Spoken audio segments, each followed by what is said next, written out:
పచ్చ మీడియా ఆర్తనాదాలు ఎలా ఉంటాయో చూడాలనుకుంటున్నారా?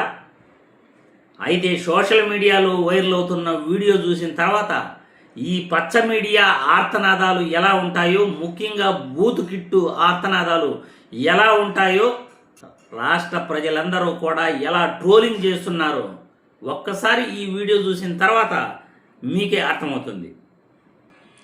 11 గంటలకి ఎయిర్పోర్ట్లో దిగి వైజాగ్ ఎయిర్పోర్ట్లో అది 120 కిలోమీటర్లు ఎంత ఉంటుంది విశాఖ ఎయిర్పోర్ట్. మామూలుగా కార్లో ఎవరు వెళ్ళినా సరే మహా అయితే 2.5 గంటలు మ్యాక్సిమం అంటే మ్యాక్సిమం, ఎందుకంటే అదంతా హైవే బాగానే. అది విఐపి కాన్వాయ్ కాబట్టి గంటన్నరలో కొట్టేయచ్చు.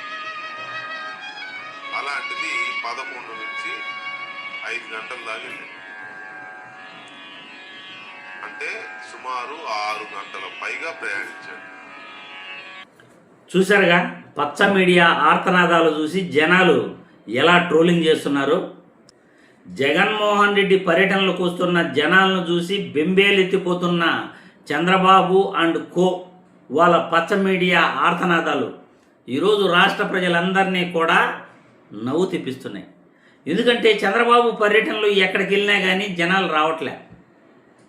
జనాలు ఆయన చూడడానికి ఏ ఒక్కరు కూడా రాకపోగా జగన్మోహన్ రెడ్డికి వస్తున్న జనాలను చూసి ఒక డిబేట్ పెట్టడం, ఆ డిబేట్లో చర్చించటం, ఆ డిబేట్ పైన మళ్ళీ కొంతమంది మేధావులని చెప్పుకుంటున్న కొంత వర్గం దానిపైన కామెంట్లు చేయటం.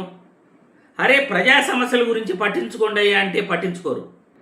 ప్రమాదవశాత్తు అనుకోకుండా జరిగిన ఒక యాక్సిడెంట్ను అది ఒక మర్డర్ అటెంప్ట్గా చూపించి, ఒక డాక్టర్గా పనిచేసి అంచెలంచెలుగా ఎదుగుతూ మంత్రి స్థాయికి వెళ్ళిన ఒక మాజీ మంత్రిని పట్టుకొని జైల్లో వేసి ఈరోజు రెడ్ బుక్ పేరుతో ఎలా అరాచకాలు చేస్తున్నారో ఈ కూటమి ప్రభుత్వాన్ని చూసి ఎవరైనా నేర్చుకోవచ్చు. ఎందుకంటే అప్పలరాజు గారు ఆయన ఒక డాక్టర్గా పనిచేస్తూ జగన్మోహన్ రెడ్డి టికెట్ ఇస్తే ఎమ్మెల్యేగా గెలిచి ఆ తర్వాత మంత్రి పదవిని చేపట్టి అంచెలంచెలుగా రాజకీయాలలో తనకంటూ ఒక స్థానాన్ని ఏర్పరచుకున్న ఆ వ్యక్తిని వాళ్ళ కొడుకు ఏదో అనుకోకుండా ఒక ప్రమాదం చేస్తే దాన్ని తండ్రికి ఆపాదించి తండ్రే ప్రోత్సహించాడు ఆ యొక్క ప్రమాదాన్ని అన్నట్లు చిత్రీకరించి ఆ మాజీ మంత్రిని అరెస్ట్ చేయడం అనేది సామాన్యమైన విషయం కాదు. ఈ కూటమి ప్రభుత్వంలో జరుగుతున్న రెడ్ బుక్ అరాచకాలలో ఇది ఒకటి. రెడ్ బుక్ అరాచకం ఎలా ఉంటుందో ఈ కూటమి ప్రభుత్వం ప్రజలందరికీ కూడా చూపిస్తూ ఉంది.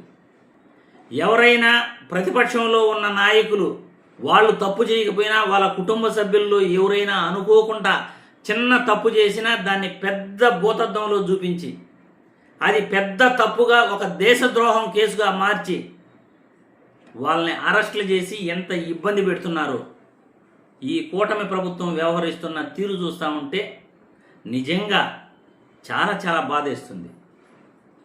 అధికారంలో కంటిన్యూగా వీళ్ళే ఉంటారు అని వీళ్ళు అనుకుంటున్నారు కాబోలు. అధికారం ఖచ్చితంగా మారుతుంది. అధికారం మారకుండా ఉండదు. నిజంగా ఆ అధికారం మారిన రోజు పరిస్థితి ఎలా ఉంటుందో వీళ్ళకి అర్థం కావట్లేదు, మాకైతే అర్థమవుతా ఉంది.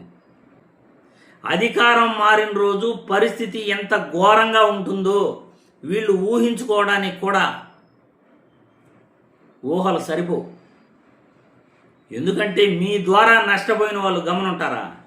అందుకే మేము చెప్తుంటాం, పగలొద్దు, ప్రతీకారం వద్దు, వ్యక్తిగత కక్షలు అసలే వద్దు, రాజకీయం చేయండి, ప్రజా సమస్యలపైన చర్చించండి.